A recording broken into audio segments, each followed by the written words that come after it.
We're dressed like this for a reason. Yeah. This is...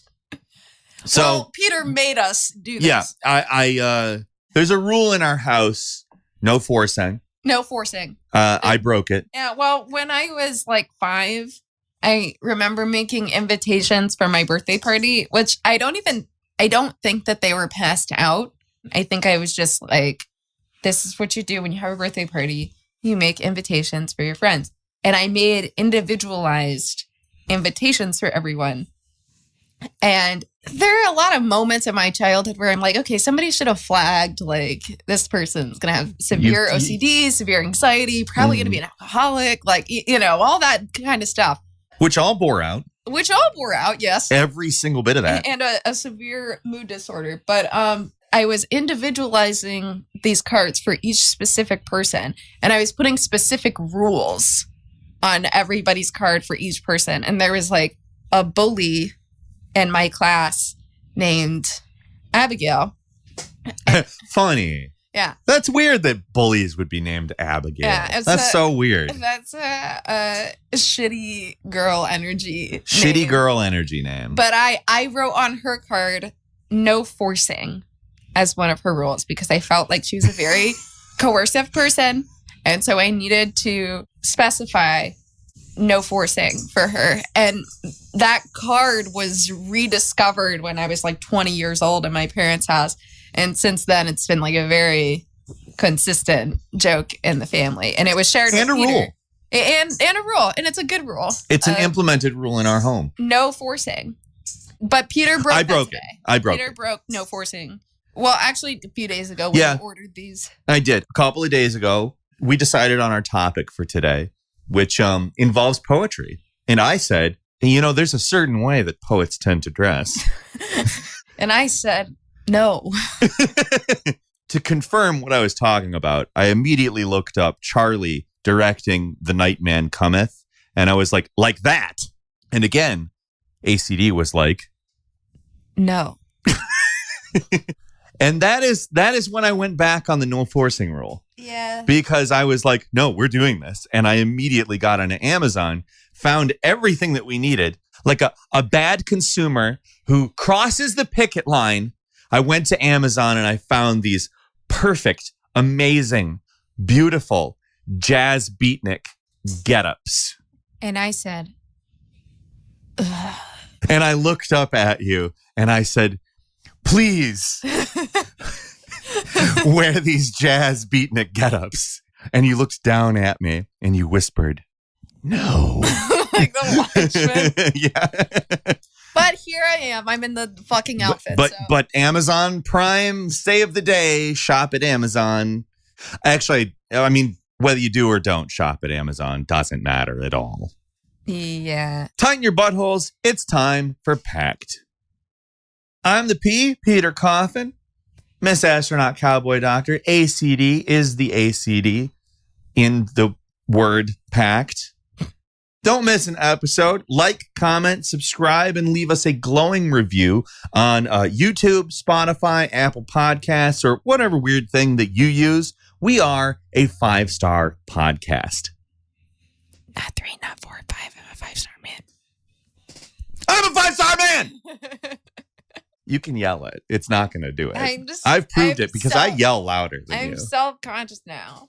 Join our Discord. We hang out there all the time, as well as there's some other fun stuff to do there. By becoming a patron, you can join us on our movie nights.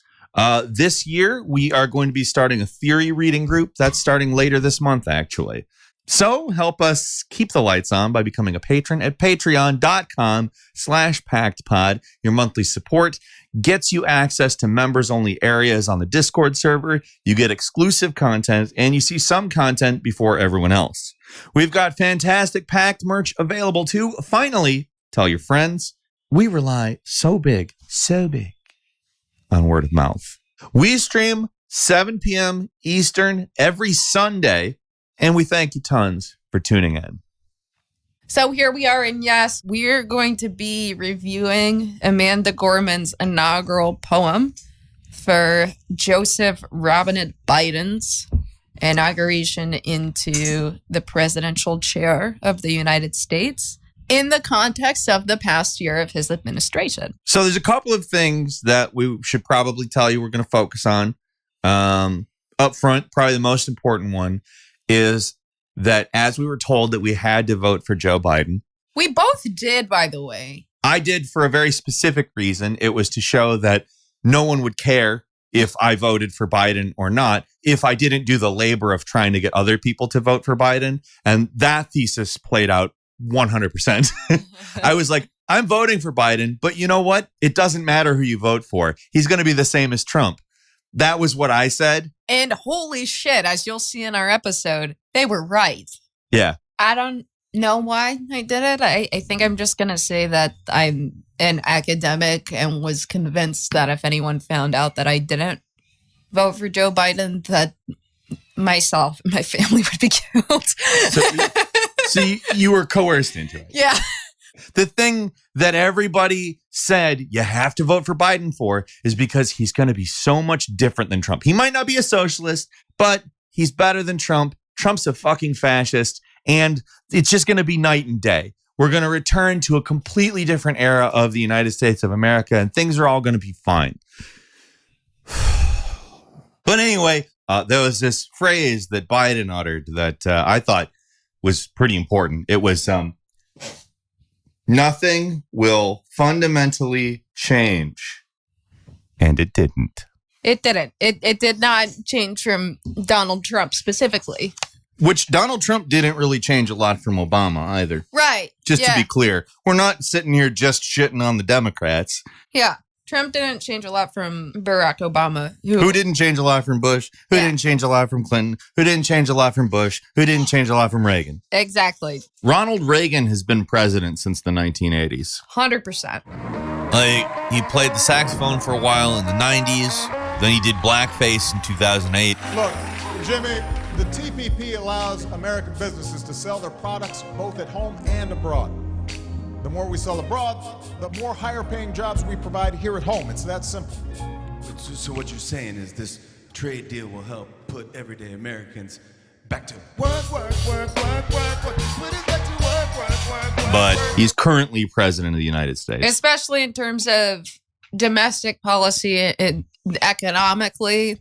Of course, social issues are connected to economic issues, but Reaganomics, that's continued all the way up for the past 40 years. Yes, it has. And foreign policy. Ooh, foreign policy has been a nightmare.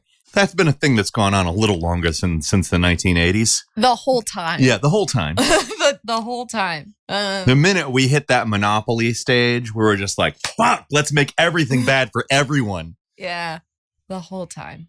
The whole time. Now, in our understanding that nothing has fundamentally changed, we need to go back a year to when some things happened. 9/11, 2, Electric Boogaloo for liberals. And so 2 weeks later, people would not shut the fuck up about this event. They still haven't shut the fuck up about it. And I am dreading the entire month of January. Yeah. Okay. So Gorman's poem. Which, after getting the fascist out of the White House, champ. Mm-hmm. The fascist is a fascist. Presented to us a hopeful future, and that, okay, we have Donald Trump out, this innately evil, corrupted individual who is the cause of all of America's problems, Donald Trump. And once he got out, this first ever youth poet laureate wrote this poem to present a hope for the future with Biden. Old man Biden, he was against busing way back in the day. And the crime bill author, a lot of sexual harassment. A lot of it. Possibly rape. All alleged things. Yeah, We also a lot of alleged stuff. We can speak to his direct policy being a perpetuating of racialized capital.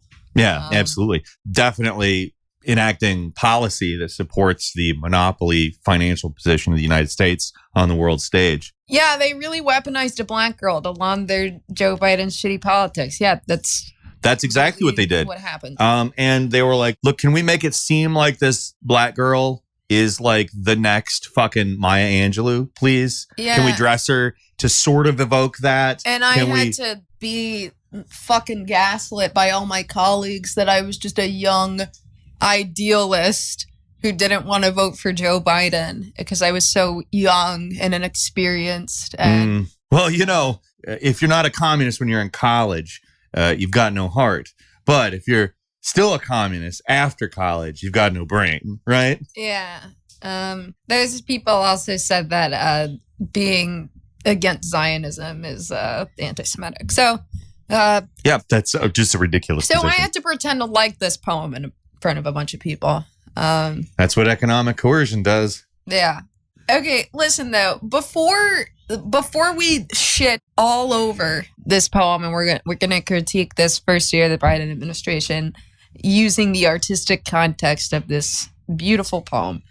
The one thing that we need to do, we are historical materialists, so we have to be honest about everything that's taking place. Mm-hmm. So we will point out when Biden has done some good things. And one of those things that we don't want any of our criticism to take away from in this administration is his heroic encounter with Corn Pop. I learned a lot. And I learned that it makes a difference. This was the diving board area, and I was one of the guards, and they weren't allowed to. There was a 3-meter board. And if you fell off sideways, you landed on the darn cement over there. We can't allow any of the detrimental policy that he's enacted or any of the things that he hasn't changed from Trump to overshadow how important it was that he confronted Corn Pop that day at that pool. He was a bad dude. He was a bad dude. He was a bad dude. And Corn Pop was a bad dude. What is that? That's how he said it. I don't remember. I remember very specifically because if it were Tucker Carlson, they would have said that he was about to say the N-word. He was a bad dude. And Corn Pop was a bad dude. When he said slavery was the worst thing, and they had the Sonic cool thing. Yeah, that's the best meme. Everybody agreed that segregation was the worst thing this country ever did. All right, so without further ado, here is our critique of the first year of the Joseph Robinette Biden administration in the context of Amanda Gorman's inaugural poem that she presented on January 20th, 2021.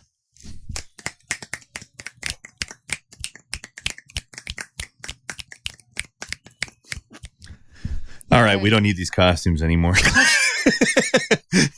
Mr. President, Dr. Biden, Madam Vice President, Mr. Emhoff, Americans, and the world. When day comes, we ask ourselves, where can we find light in this never-ending shade? Never-ending shade being this 4 years of isolated, racialized capitalism. She does say never-ending, so maybe given the benefit of the doubt, she is acknowledging the sordid past of American capitalism and its history, at best. At worst, she's referring to 2 weeks prior to the recitation of this poem, wherein 9/11 happened. Yeah, 9/11 too, on electric boogaloo for January liberals. 6th. The loss we carry, a sea we must wade. We've braved the belly of the beast. We've learned that quiet isn't always peace. I can assume, I think that, this is after 2020.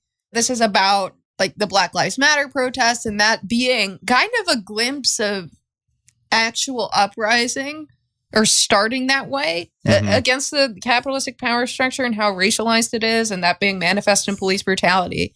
I think she's likely referring to that. Could be. But by the end of 2020, that movement, to which, a lot of communists were a party to, I was. Yeah. I was skeptical of it.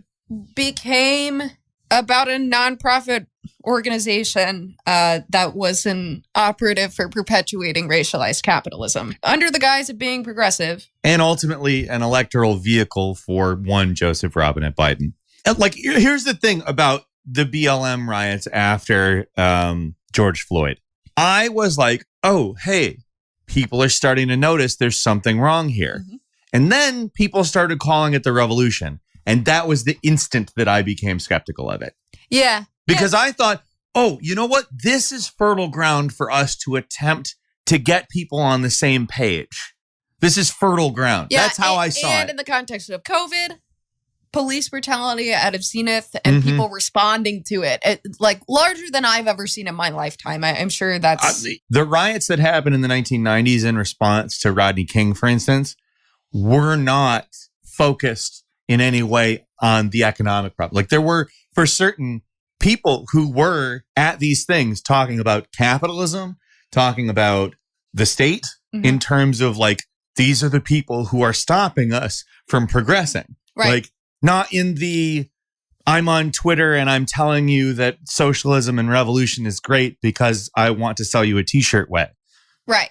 And then that quickly became co-opted by the nonprofit organization Black Lives Matter and large corporations like Target saying, yeah, we want you to burn down our buildings because we love Black lives. Yeah. Like, does that not show how futile that is? Yeah. I remember them saying something that was more or less sanctioning that. Right. Justice is more important than our buildings. Yes, that it was something along those lines, which is just absolutely batshit insane, by the way. Well, yeah, because they're the bourgeoisie. They're not affected by those kinds of things. You know who is small mom and pop. Yeah, which by the way, ethnically diverse. Which by the way, those people were not in good shape after the riots. Yeah, they weren't. And I don't want to get into the whole black small business owner thing. And yeah, but let's just say there's a reason why we had to build back better. Right. Well, places without socioeconomic infrastructure, or at least with considerably weaker socioeconomic infrastructure, are more at risk and more detrimentally affected by those types of things, and thereby disproportionately impacts populations of color, even though these are things that are supposed to be on behalf of these groups. Yeah, absolutely. Well, and then the other thing is Black Lives Matter itself, the NPO, came into existence after Ferguson. It didn't just happen in 2020. Right. It did the same thing with the Ferguson riots. And to be clear, the Ferguson riots, I don't think had the same kind of class consciousness. No. This is the biggest shit. This was as close to class consciousness I've seen riots get. And then like everything else, like Pride, like Stonewall, like all things where we see the emerging head of class consciousness, and there's an avenue by which capital can make itself stronger. It's going to take that and co-opt it. And that's what happened, both from a corporate perspective and from a political, governmental one. Yeah, and it helped get Biden elected. Right. So that NPO was also just became a conduit for electing Biden. In the norms and notions of what just isn't always just is. The only notes I have there are just, okay, this fucking sucks. I mean, like, I don't have anything to say about that. It's bad. I don't care if she's a young woman. It's like, no, stop. And yet the dawn is hours before we knew it. Somehow we do it. Somehow we've weathered and witnessed a nation that isn't broken, but simply unfinished. Oh, so the United States are okay. Yeah. So, yeah. No, Amanda Gorman is an open, white supremacist, self-hating Nazi. white supremacist fascist. Yeah. A Nazbol, Red Brown Alliance. Yeah. All that. Because she says nation here. She's and that it's not broken. It's not broken. It's not a broken nation. It's a whole nation. A nation. It's somehow the liberals don't get called that, while the communists, the people who are actually advocating against the state and the bourgeoisie, somehow We're the ones that get called that. The ones that are explicitly against those things. Whereas the liberals, not explicitly against those things, actually explicitly for them. Oh my God. In my field and my academic environment, just all the Facebook posts, just yes, queen and this bitch. It was insufferable. You showed me some of them, and I was like, at that point, I was just done. Yeah. Like it caused me trauma. I literally closed the door on those posts. Anyway, they are weaponizing a young black woman to justify Joe Biden's continuation of racialized capitalism, or capitalism in general. We, the successors of a country and a time where a skinny black girl descended from slaves and raised by a single mother can dream of becoming president, only to find herself reciting for one. I know that this is not what she means, but I don't know how to confront that framing of like, I can dream of being the leader of the imperial core, the center of propagating this late stage of capitalism that was off of which slavery and racism was created to justify this economic base. And to make it a lot cheaper. I know that's not what this young woman means. I know she is talking in the realm of liberal aesthetics. I just think that's particularly insidious, weaponizing racial representation to perpetuate the very systems that she is conjuring with her ancestry. I mean, that is just...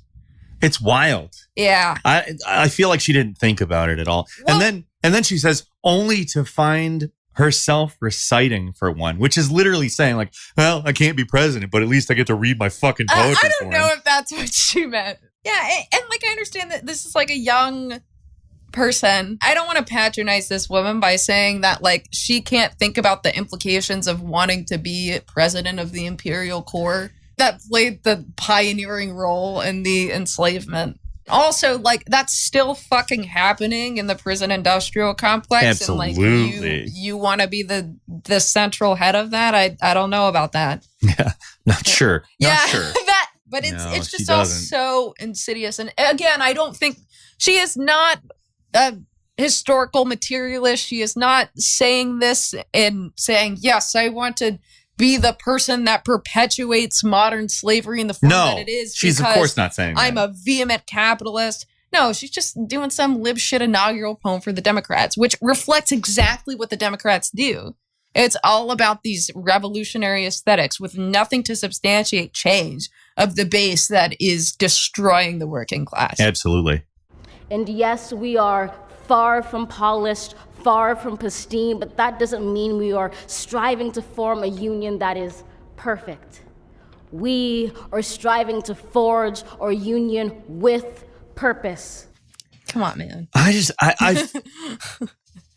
I feel like when a communist says something like that, they're just like shit on as some kind of evil person because they want like a good world for the people living in their country. Yeah. And she's not making the distinction between the bourgeois state and the diverse working class. No. She's saying America can be fixed. Yeah. In the current system that we're in, which we'll talk about, this is ridden with class collaboration out the ass.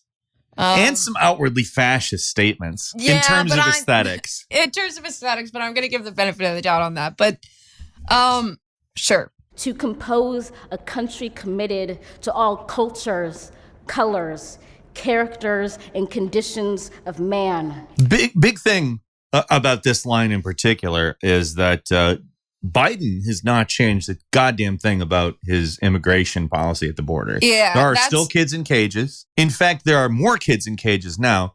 I mean, they did release those 9 families that one time.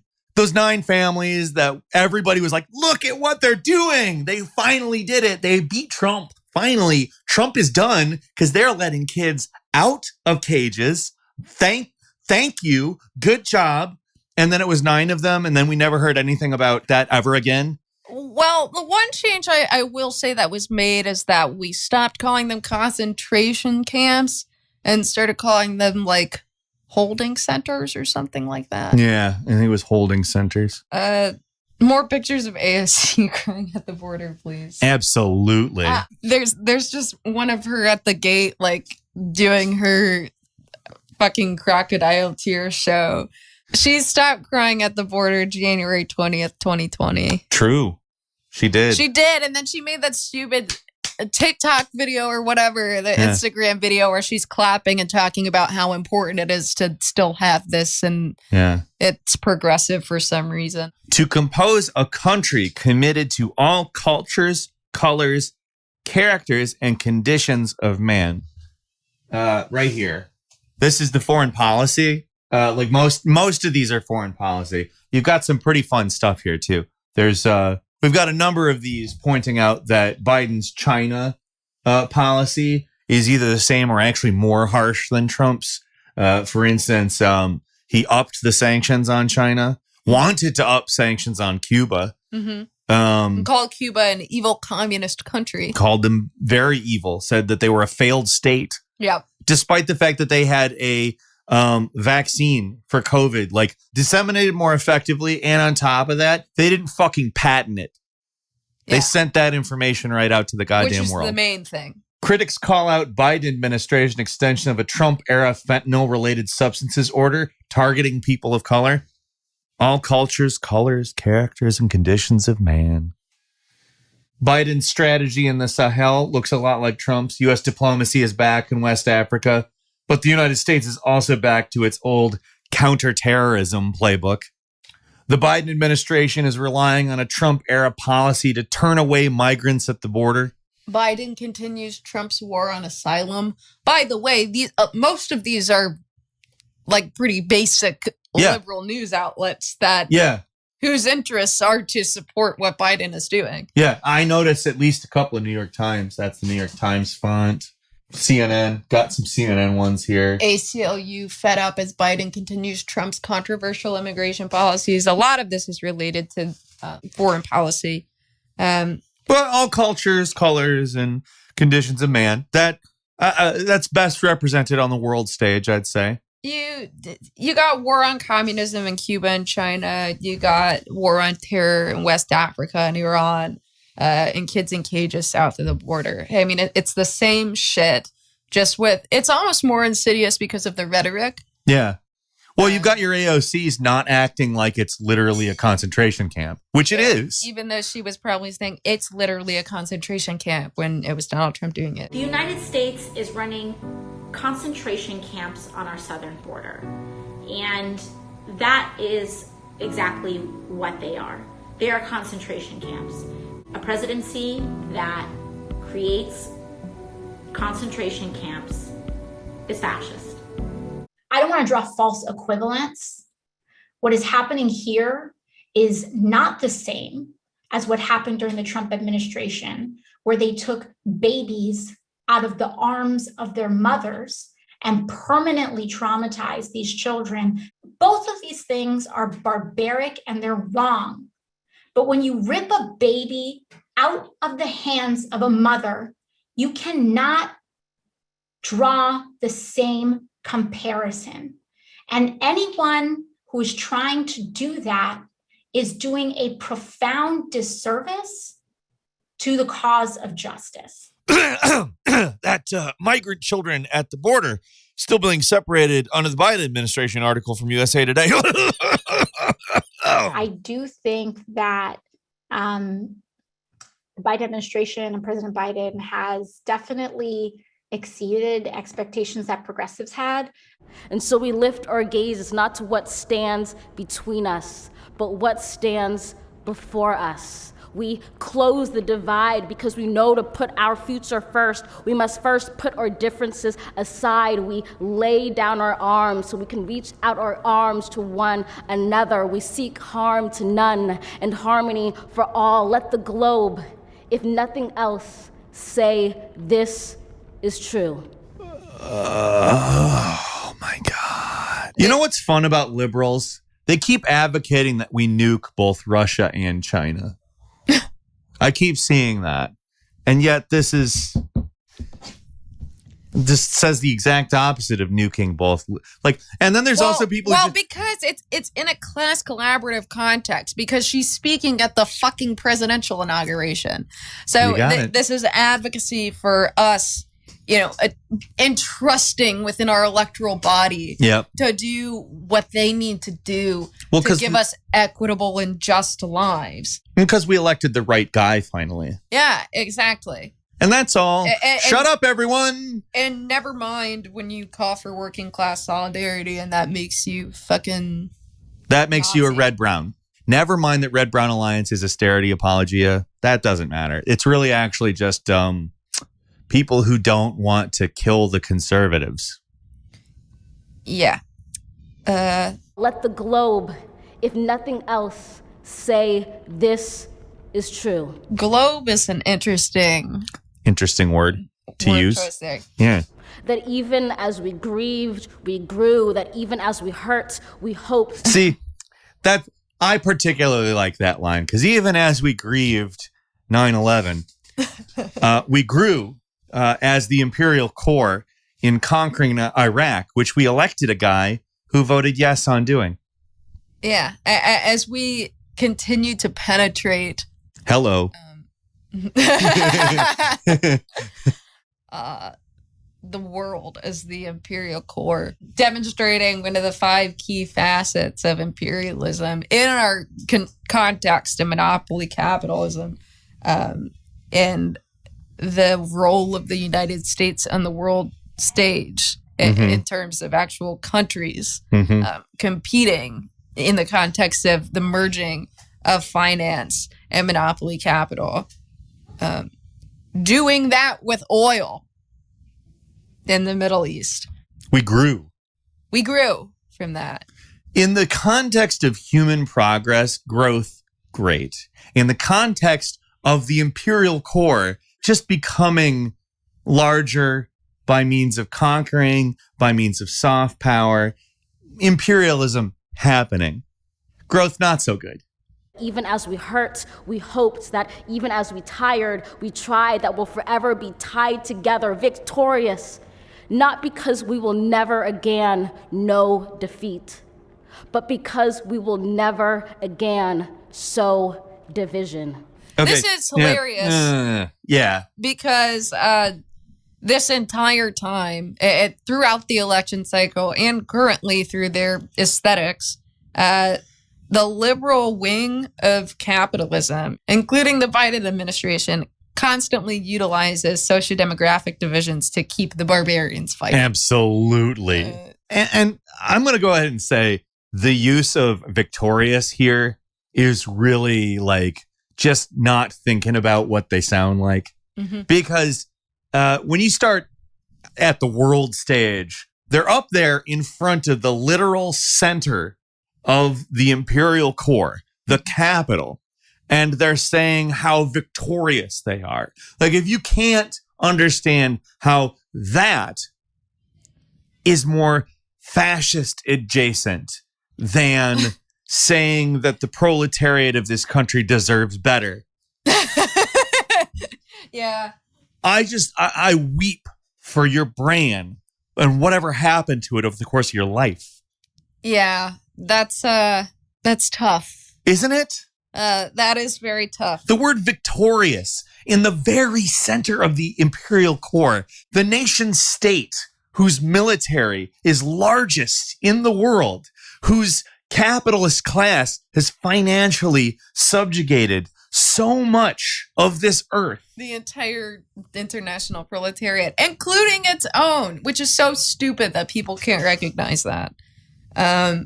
Victorious. While juxtaposing that to the fact that the liberal wing of capital's rhetoric is to divide the working class. Well, all wings of capital's rhetoric. Absolutely. But that's what the ruling class does, is to capitalize on differences and divisions within the working class to ensure that we cannot have within our nation and between nations a powerful proletarian movement.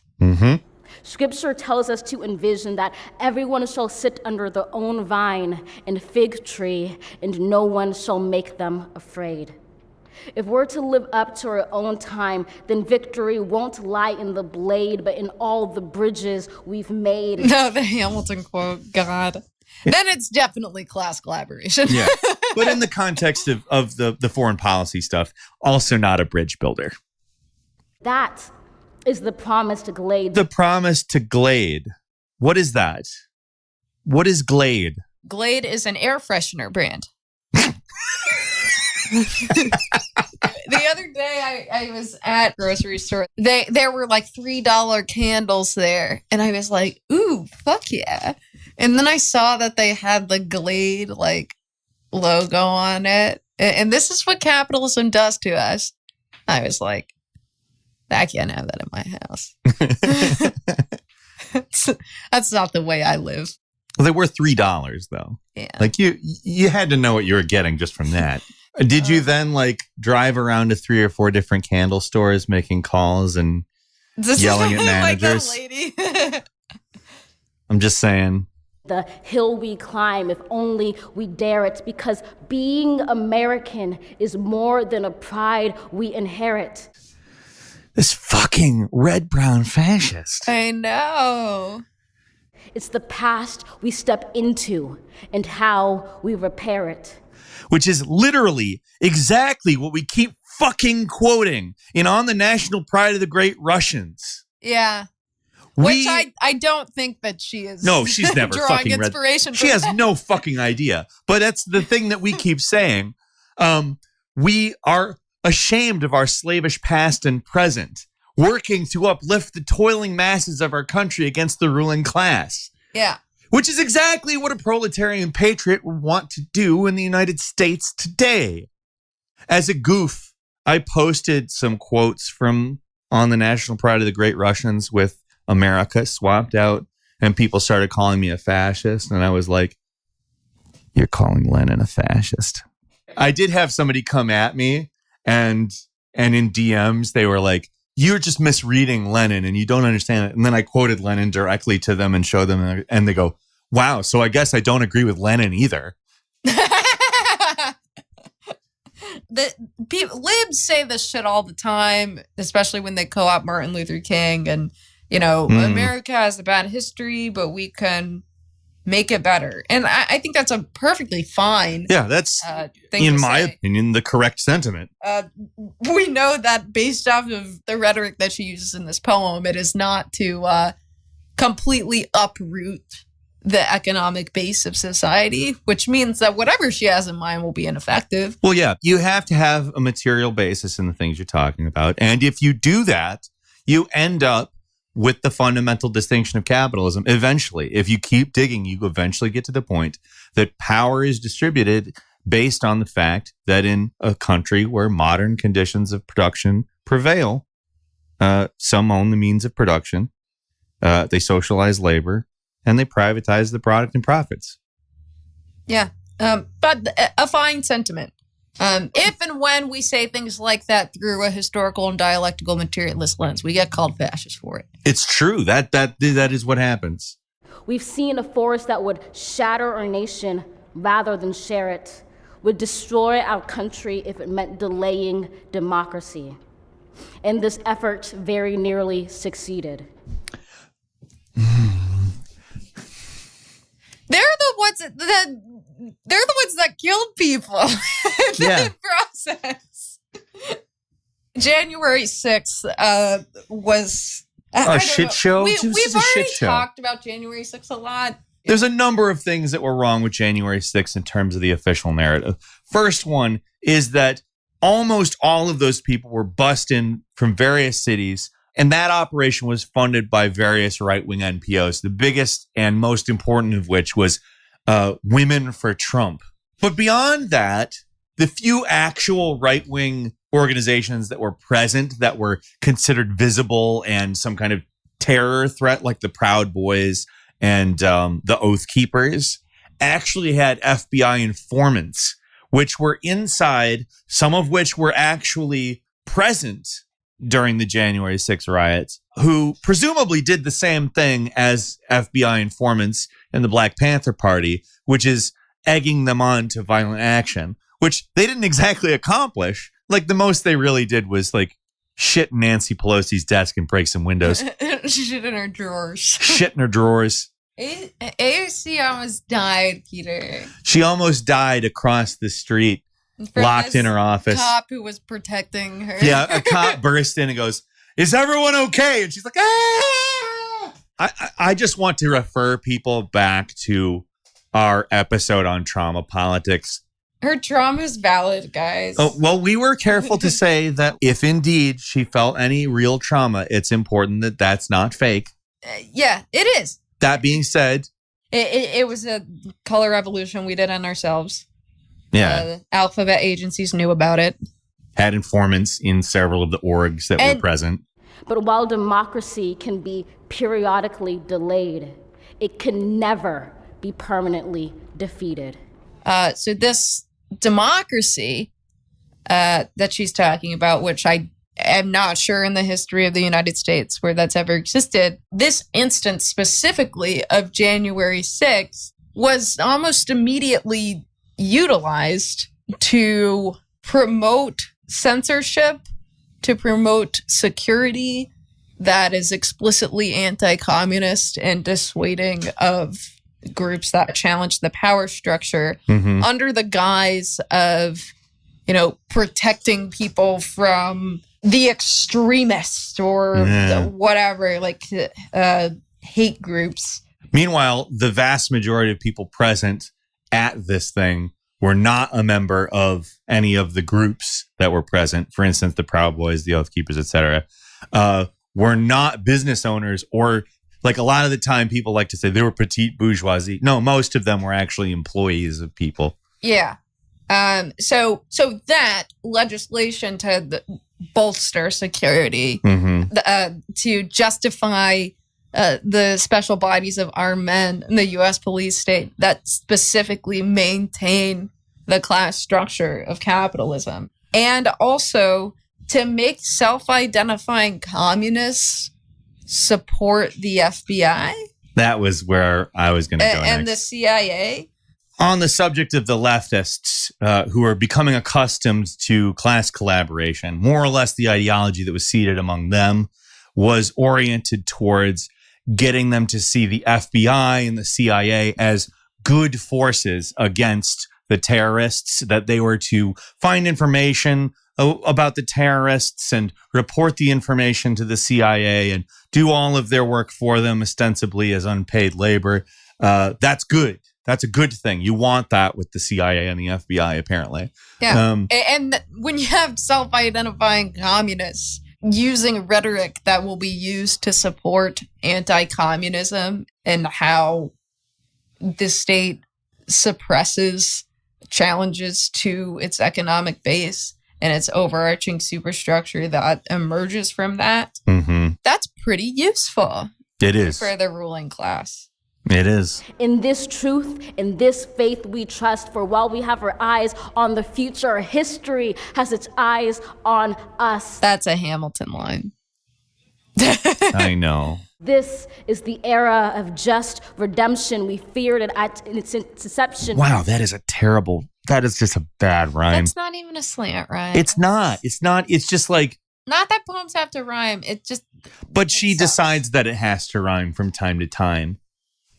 We did not feel prepared to be the heirs of such a terrifying hour, but within it we found the power to author a new chapter, to offer hope and laughter. She's really going deaf poetry here. Yeah, she is. Misery, chains, thunder, rain. We're chasing the dragon. We're chasing our pain. Guys, you suck at deaf poetry. So, while once we asked, how could we possibly prevail over catastrophe? Now we assert, how could catastrophe possibly prevail over us? I command you to stop. We will not march back to what was, but move to what shall be. Which, as we've briefly touched on during the poem and will later, is exactly the same thing. Yeah. A country that is bruised but whole, benevolent but bold, fierce and free. She said bruised butthole. She did. Bruised but whole. She did. She said, Got her. bruised butthole. Bruised butthole sounds like the capitalist economic policy. Yeah, it's just one big agreed. ass blast. It is. That's true. So Build Back Better and all of its proposed infrastructure, which was the wolf in sheep's clothing, failing nonetheless. The Green New Deal being the same and even failing more so on its face value, even though it was a conduit for continued reliance on fossil fuels. Anyway. Yeah, it's all this shit is wolf in sheep's clothing shit. Like Green New Deal, it basically ensures that natural gas production continues because it relies so heavily on intermittence, and power companies understand that that's a great way to keep natural gas going, because when you're relying on intermittence, you need a base load. In terms of Build Back Better, a lot of that shit was about privatizing various aspects of the infrastructure rather than just like building it back. Yeah, Build Back Better, Green New Deal. Nothing will fundamentally change. I beat the socialist. I beat the socialist, who, by the way, not a socialist. Which is a explicit statement that I want to maintain the oppressive capitalist structure. And that is what my presidency is about. We will not be turned around or interrupted by intimidation, because we know our inaction and inertia will be the inheritance of the next generation. Our blunders become their burdens. But one thing is certain: if we merge mercy with might and might with right, then love becomes our legacy and change our children's birthright. Birthright's a weird thing to say. Yeah. So everything about that says woke imperialism to me. Everything about that line. Yeah, woke imperialism, yeah. If we merge mercy with might and might with right, then love becomes our legacy and change our children's birthright.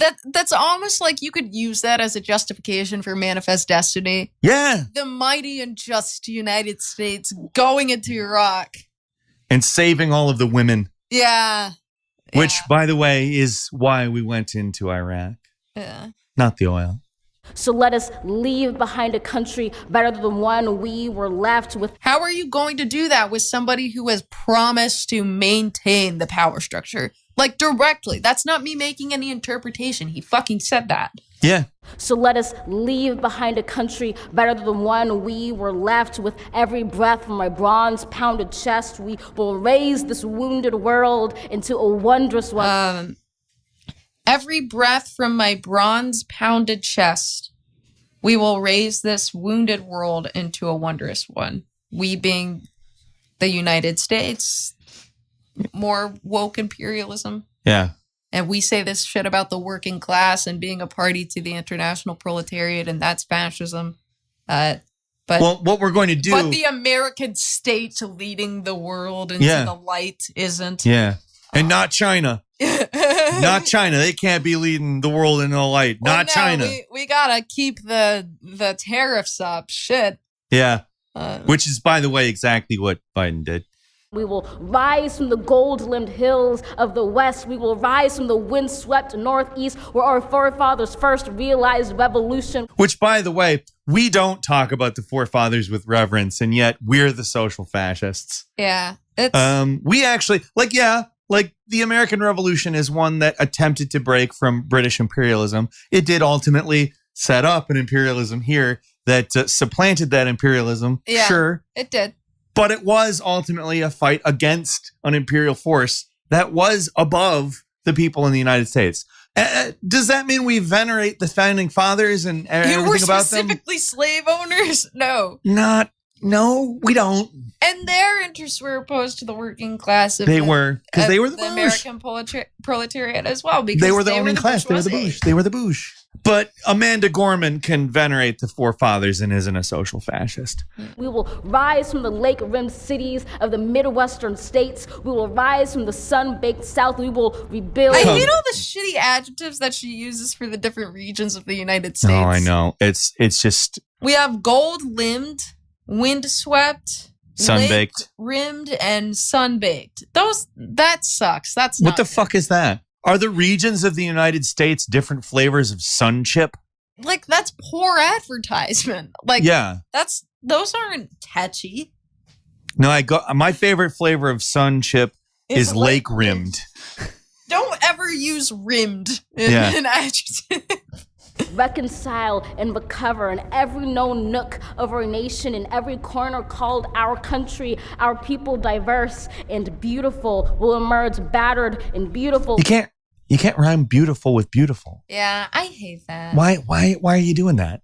But like, again, That's not my only critique, though. I mean, this isn't really a critique. I think that's a nice sentiment. That is, when you say that as a communist, as instead of this like liberal aesthetics, like, oh, let's do class collaboration, and you say that as let's unite us in an international proletariat. yeah, I People love that. say, fuck you, Yeah. America KKKN. Well, You I mean- are imperialist, labor aristocratic scum because I don't know what the labor aristocracy is. And I read Sakai Yeah. and think that it's partitioned by nation because I'm a fucking idiot. George, you don't know my name. I'm the fucking Lizard King. We have said things that are along the lines of that paragraph so many Through my times. communist lens. Specifically through Not a lens. through this, Yeah. I want to trust Joe Biden shit, and Joe Yeah. Biden is going to be the Jesus Christ of America right now. Yeah. When day comes, we step out of the shade, aflame and unafraid. The new dawn blooms as we free it. For there is always light, if only we're brave enough to see it, if only we're brave enough to be it.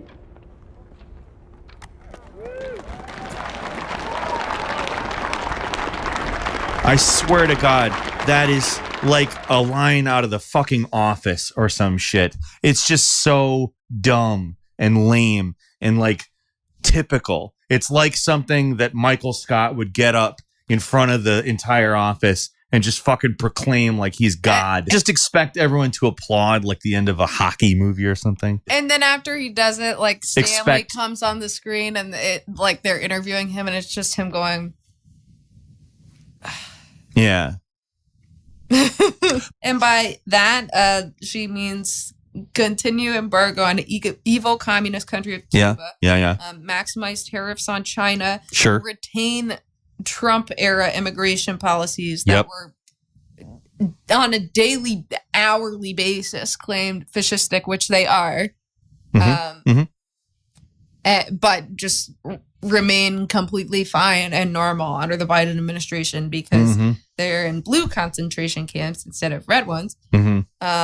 Support of the wall. Yeah, the wall didn't go anywhere, did it? Yeah. Counterterrorism in West Africa and Iran. The Build Back Better failure. The climate failures, like continued fracking on public lands.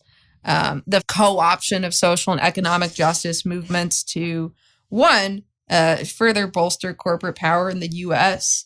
In its support of the state, and two, reflecting the futility of social justice movements within a capitalistic base. But he did pass that that equality. I mean, the law wasn't fundamentally changed in any way, but the language, it sure did sound nicer. Which is a perfect reflection of the superficial processes that the Democratic Party does to the CYA, cover your ass, to not actually do anything. Not even just in Biden, but in the fucking squad, in the progressive wing of the left. We had the Medicare for all, not forcing the vote. We've done nothing about healthcare in the pandemic. We had the camp out for the extended eviction moratorium. Yeah. We had the shilling for Pelosi and voting nearly the exact same way that she does, or just voting present. Like Cory Bush's first action as somebody in power voting just specifically for Nancy Pelosi. Yeah. And January 6th, to justify increased security, increased power in the special bodies of armed men to preserve the state apparatus of the United States, and continued anti-communist rhetoric to shut down extremism in the United States, and support of the FBI and the CIA on the left. Thinking about this year in the context of this promising and hopeful poem, and of State and Revolution. Change that is bold, but benevolent, fierce, and free cannot happen while retaining a capitalistic structure. Absolutely. Our United States electorate is contingent on a capitalistic base that thrives off of imperialism and monopoly capitalism. And that is moribund. It's in decay. None of these changes can happen until we overturn that structure. To piggyback on what you said there with the electoralism, like when we show support for like Marxist-Leninists in other countries engaging in elections, and we'll get people. We had one very specifically recently come at us saying, "But I thought electoralism was bullshit. Why are you supporting this? This is electoralism." And it's like, it isn't a country with an explicitly and like unadulteratedly capitalist base. Well, first off, the people in power in this country are the imperialists. Yeah. This is the imperial core. Our electoral context here is that the system is run by the imperialists. And I just, for the stupids, that's not the people that live here. Or the working class that's here. We're talking about the fucking bourgeois state. And here's the thing. Like an election that's going on in Nicaragua where a Marxist-Leninist party has been in power for 4 terms now. Yeah. What do you fucking think we're going to support? Yeah. Like some candidate that comes in to beat the Marxist-Leninist? Are you fucking stupid? Of course we support electoralism in a country where a Marxist-Leninist can win. A Marxist-Leninist could never become president of the United States of America. That would be the most contradictory, insane thing to ever happen. And if somebody calling themselves a Marxist-Leninist somehow did become the president of the United States of America, they wouldn't. But if somebody calling themselves that did become that, it's because they wouldn't actually be a Marxist-Leninist. And the program that they were advocating for was not one that had to be eradicated. Do you think Pete Buttigieg, like if he had the same platform but called himself a Marxist-Leninist, do you think as many people would like him? No. No. Is there anything we want to conclude on this poem that we haven't said already? This poem is terrible. Amanda Gorman wrote the worst poem of 2021. That's probably not true. Sure. In terms of quality, there are probably worse poems out there. But were they ones that had the kind of effect that this one had? Absolutely not. Yeah. So the Democrats, not fundamentally different from Trump. In fact, hardly different from Trump. That goes for everyone from Biden himself all the way down to the squad, the supposed progressives, the supposed radicals, the people who were there to change things. These people suck. They aren't your friends. They aren't here to make things better for you. They aren't as orange, though. And that's it for Packed. Thanks again for watching or listening. I'm Peter. This is Miss Astronaut Cowboy Doctor. To help us out, click like, follow, subscribe, join our Discord, leave us 5-star reviews on Apple Podcasts and Spotify. To support us, become a patron at patreon.com/packpod. That's PACDPOD. Thanks so much. Come back next week.